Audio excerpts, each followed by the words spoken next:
Hello बच्चों, आप देख रहे हैं आपका अपना YouTube channel JMS coaching institute. हम कक्षा 12 फिजिक्स हिंदी मीडियम की क्लासेस कर रहे हैं, जिसमें हम सेकंड चैप्टर कर रहे हैं। पहली यूनिट का सेकंड चैप्टर है आपका विद्युत विभव तथा धारिता। इसका आज का हमारा टॉपिक है निरक्षीय स्थिति। इसके पहले हम अक्षीय स्थिति को करवा चुके हैं। देखें, अगर वीडियो अच्छी लगे तो लाइक से सब्सक्राइब जरूर करें। देखें, क्वेश्चन है आपका निरक्षीय स्थिति। निरक्षीय स्थिति का पहले हम चित्र बनाएंगे। चित्र किस तरह से बनेगा आपका, तो देखें आप देखो निरक्षीय स्थिति अक्षीय स्थिति में क्या अंतर होता है वो समझना। परिभाषा भी बताएंगे आपको। ये आपका एक बिंदु मान लो ए हो गया, बिंदु ए जिस पर प्लस क्यू आवेश रखा हुआ है, और ये आपका बिंदु हो गया बी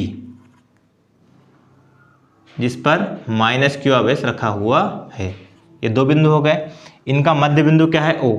ये आपका इसका मध्य बिंदु है कितना, ओ। दोनों ध्रुवों के बीच की दूरी कितनी मानते हैं अपन, तो दोनों ध्रुवों के बीच की दूरी ए और बी के बीच की दूरी कितनी है, 12। ये 12 है पूरी, तो ये आधी लंबाई कितनी हो जाएगी, ये एल हो जाएगी और ये एल हो जाएगी। इतना तो आपका चित्र अक्षीय निरक्षीय दोनों में बनेगा।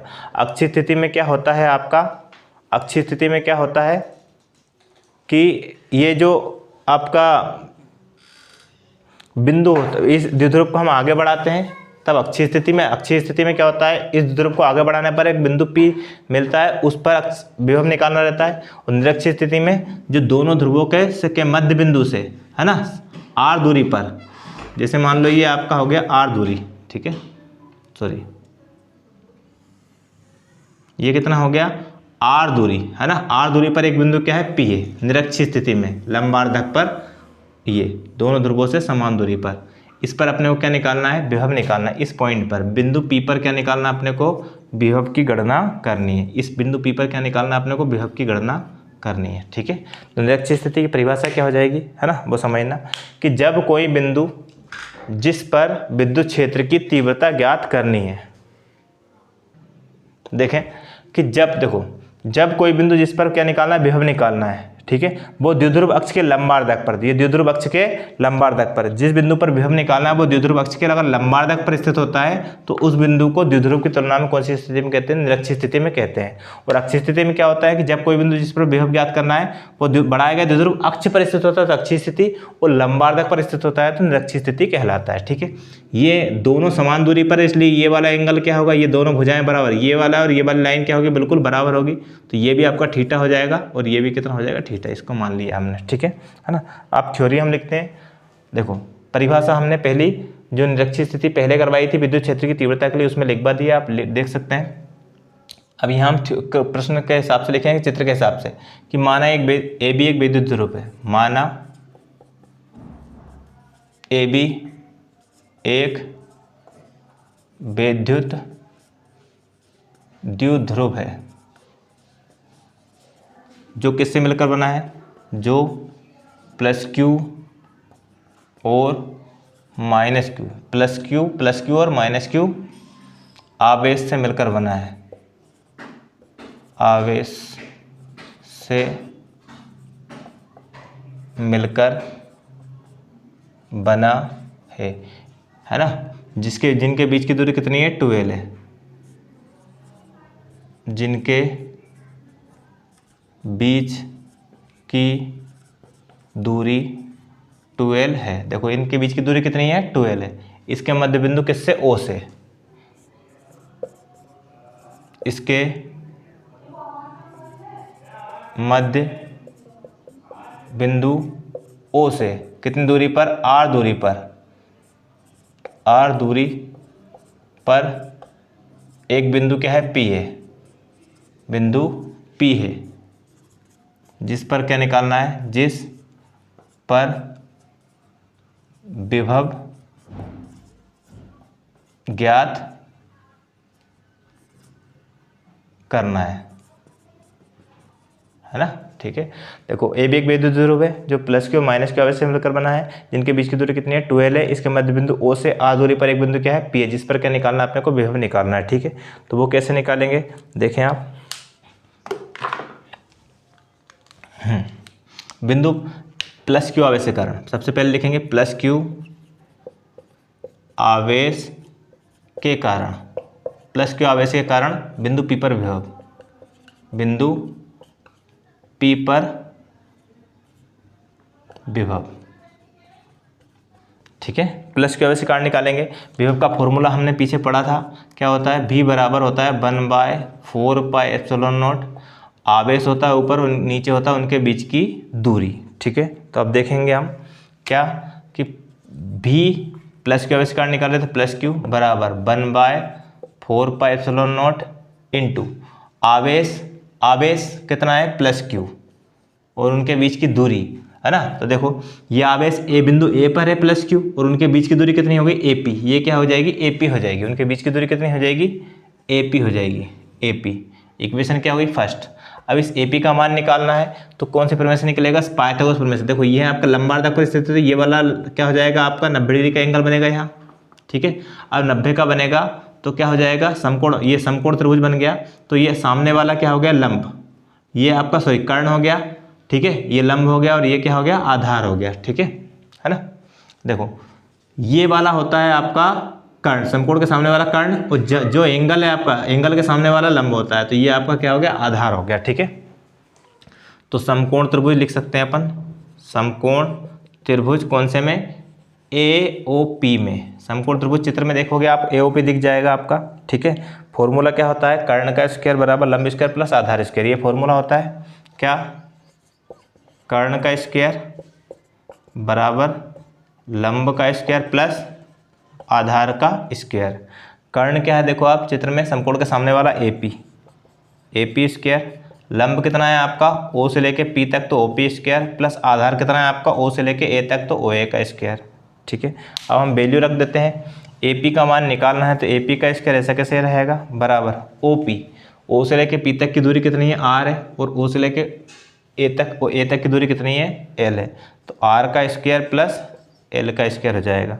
अब यहाँ से AP का मान निकालेंगे तो इसका टाइम क्या लग जाएगा, रूट लग जाएगा, R square plus L square, ठीक है। इसमें आगे कुछ नहीं बना क्योंकि इसमें दिशा नहीं है, इसलिए इसमें दिशा नहीं आएगी, है ना, क्योंकि अदिश राशि होती है विभव। और अक्षीय स्थिति, निरक्षीय स्थिति अगर आपका विद्युत क्षेत्रीय तीव्रता के लिए होती है तो उसमें दिशा आ जाती है, ठीक है। उसके घटक करने पड़ते हैं आपको। ये आपका हो गया समीकरण, कौन सा मान रख दे अपन, 1 में, समीकरण 1 से, समीकरण 1 में AP का मान रख दे तो V बराबर, ये आपका समीकरण 2 मान सकते हैं, ठीक है। V प्लस क्यू बराबर कितना हो जाएगा, 1/4πε0 इंटू प्लस क्यू बटे रूट में R square plus L square. ये इक्वेशन क्या हो गई आपकी, थर्ड हो गई, ठीक है। इसका मान आ गया। अब आगे हम निकालेंगे माइनस क्यू आवेश के कारण बिंदु P पर विभव, ठीक है। तो देखें आप,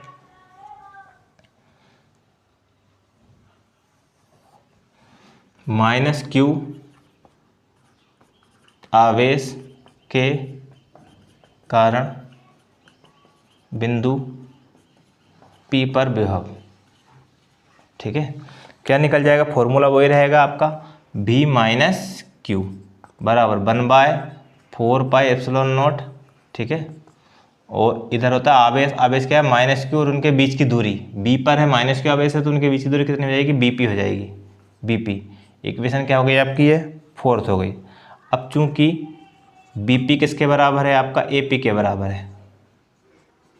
क्यों बराबर है, क्योंकि ये जो बिंदु P है दोनों ध्रुव समान दूरी पर है, तो जो BP का मान हो और BP का और AP का मान क्या होगा, ये देखो, ये AP है और ये BP है, ये लाइन और ये लाइन क्या होगी, बिल्कुल बराबर होगी।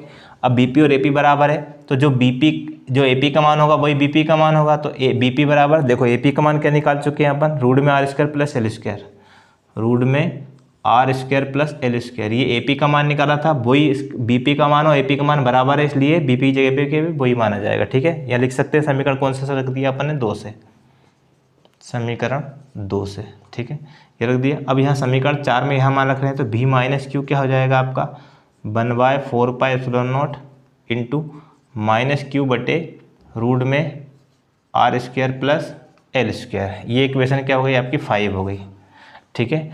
तो अब हम प्लस के आवेश के कारण भी P पर विभव निकाल लिया और माइनस के आवेश के कारण विभव निकाल लिया। अब हमें निकालना है कुल विभव, ठीक है, बिंदु P पर कुल विभव,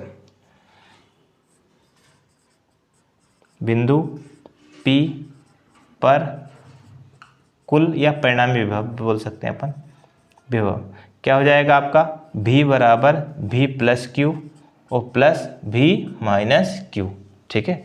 अब इनको जोड़ देंगे वैल्यू रख के और आंसर आ जाएगा आपका। देखें आप, यहाँ, ठीक है।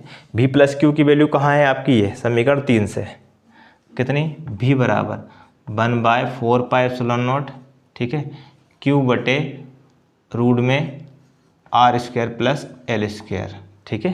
प्लस आगे लगाने की ज़रूरत नहीं रहती है, ठीक है। और प्लस v माइनस क्यू की वैल्यू है समीकरण 5 से, ये प्लस 5 से क्या, 1/4πε0 इंटू माइनस क्यू बटे रूट में r² प्लस l², इतना हो गया है ना। लिख भी देंगे शायद कौन सा समीकरण से लिखा हमने मान लिखा है समीकरण कौन सा से, समीकरण 3 व 5 से, ठीक है। 3 व 5 से, समीकरण 3 से मान रखा और एक समीकरण 5 से मान रख दिया, ठीक है। अब सोल्व कर लेते हैं अपन इसको आसानी से। b इज इक्वल टू, देखो कुछ कॉमन लेने की जरूरत, पूरे कॉमन इसलिए कॉमन नहीं लेंगे, 4πε0 q बटे रूट में r² प्लस l² लिखे, और प्लस और माइनस क्या हो जाएगा, माइनस क्या, 1/4πε0 q बटे रूट में r² प्लस l², ये हो गया आपका, ठीक है। एक मिनट, इतना।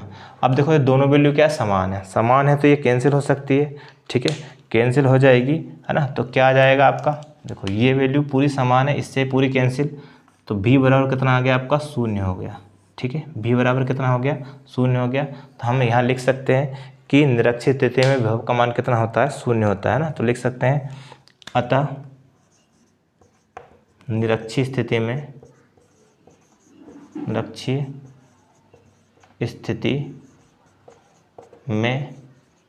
विभव का मान क्या होता है, 0 होता है, ठीक है। तो ये आपका निरक्षित स्थिति में विभव का मान 0 होता है, ये कंप्लीट हो गया।